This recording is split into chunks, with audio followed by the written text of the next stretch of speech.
which I can't wait to ask Mr. Ford this. I can't wait because I know that he, when it comes to the historical relevance of blue blood football, he would be able to, of course, add that in. I just asked Chat GPT, like, hey, I said, which HBCUs are blue bloods in football?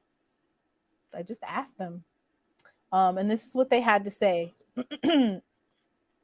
The term blue blood in college football typically refers to programs with historic success, significant fan bases, and a strong legacy of championship and iconic players. In the HBCU football world, the following schools are widely regarded as blue blood programs due to their rich histories and successes. The number one team is Grambling State University. Legendary coach Eddie Robinson has the most wins in NCAA football history at one point. Numerous SWAC titles and Black College National Championships. NFL legends like Doug Williams and Paul Tank Younger. Number two, Jackson State University. Dominant periods in the 70s, 80s. They did recently name Coach Deion Sanders. Numerous SWAC championships produced NFL Hall of Famer Walter Payton. Of course, we know Robert Brazile and many other greats. And as Doc pointed out, we have 4 right now, and we have 2 others that could be added. Southern University comes in at number 3. Consistent excellence in the SWAC with many championships, fierce rivalries, especially with Grambling's Bayou Classic. Notable players include Aeneas. Am I saying that right? Aeneas Williams. Williams. And so then we also can look at what are some of the greatest awards that are awarded at the FCS level and FBS level, and even at the NFL. What are some of those awards and whose names are on them? They have an Aeneas Williams award. Mm-hmm. They have a Walter Payton award. Mm-hmm. They have a Eddie Robinson award. Yep. They got a Buck Buchanan award too. Got a Buck Buchanan. Okay, and we're going to continue to go on.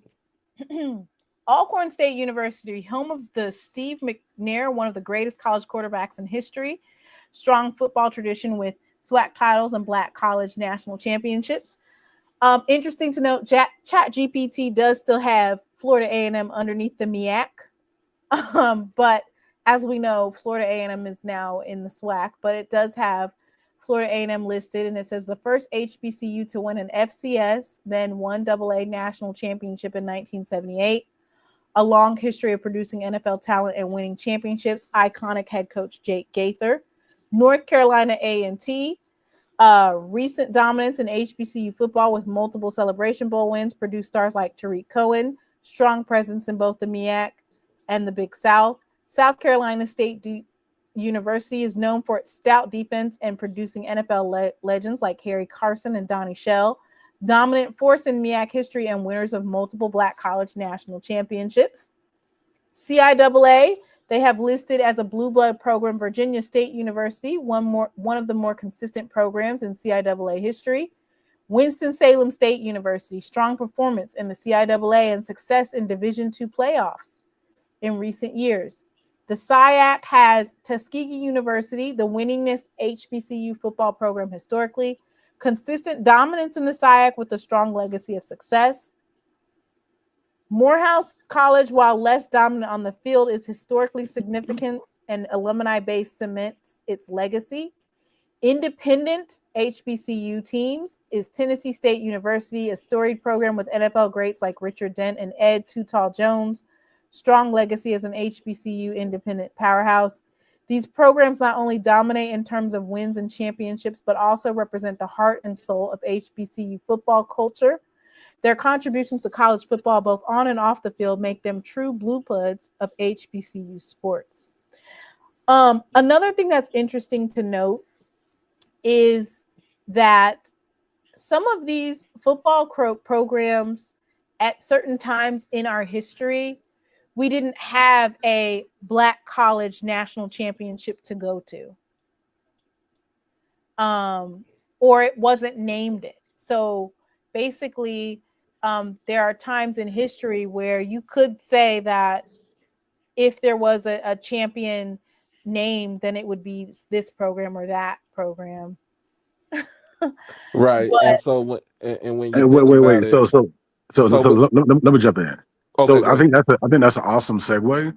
And Timona, if you want to bring up that photo that I just sent you, you know, people got to understand that. I think you guys may have mentioned, remember the conversation we had with Mr. Ford a while back when it came to like elitism and HBCUs and these tiers, et cetera, way back in the day. And at one point, there were two publications, I think it was Street and Smith, and there was another publication that awarded the Black National Champion. The Sheridan. It was the Sheridan. It Sheridan, was the that's right. Sheridan. And, if you guys can see that on the screen, a lot of these titles, like if you weren't a part of that, kind of quote unquote in crowd, then you probably wouldn't be named national champion. So as you guys can see on the screen, 1952, FAMU was 8-2, Bethune-Cookman was 9-1. They beat FAMU. Southern was 9-2 and beat FAMU, but they gave the national title to FAMU.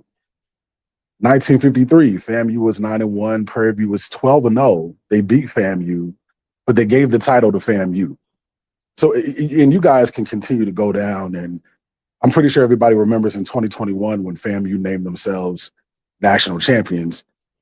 You guys got to understand that there was a lot of politics and bias back in those times, and they were giving out these titles to programs, excuse me, that they necessarily had an affinity to.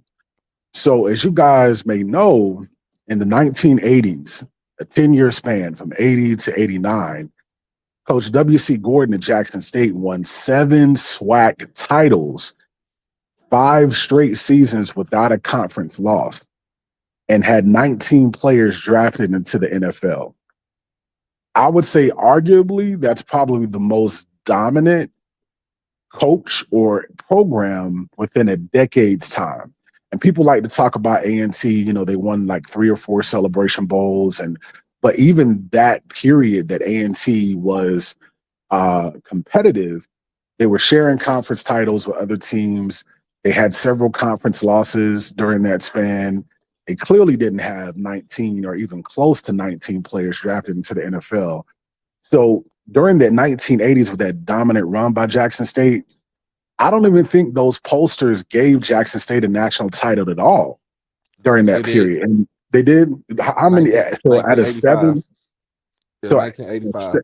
So out of 7 seasons of dominance, we only won 1 national title.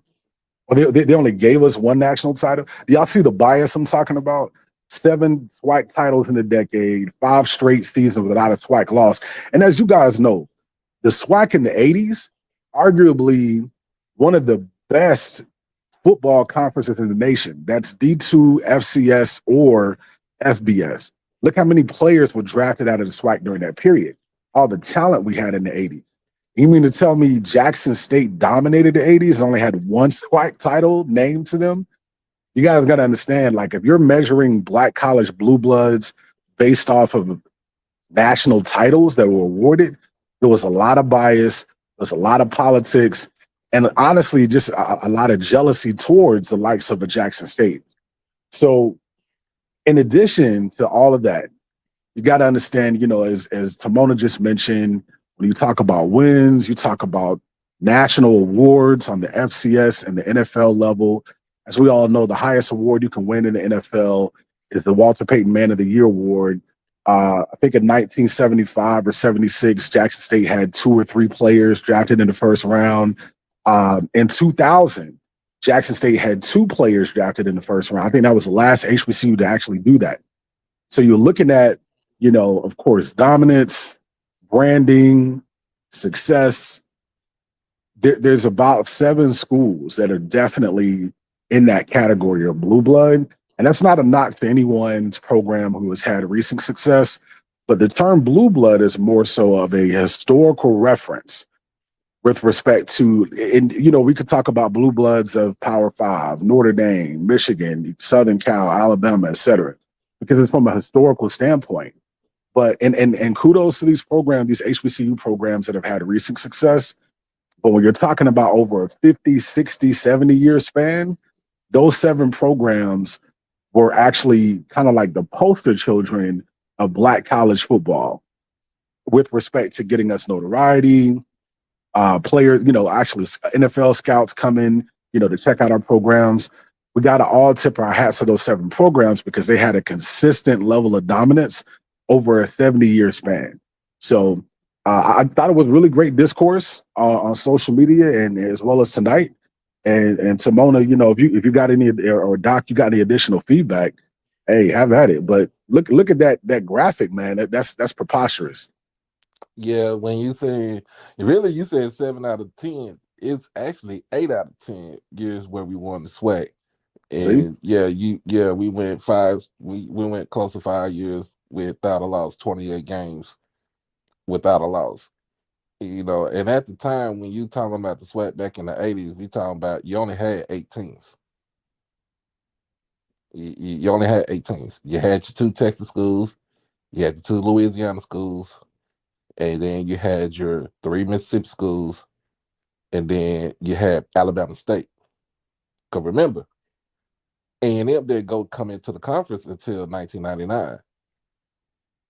Pine Bluff didn't come back into the conference until 1997. And that was my freshman year. And then you add, like you said, you add in the 2 Florida schools.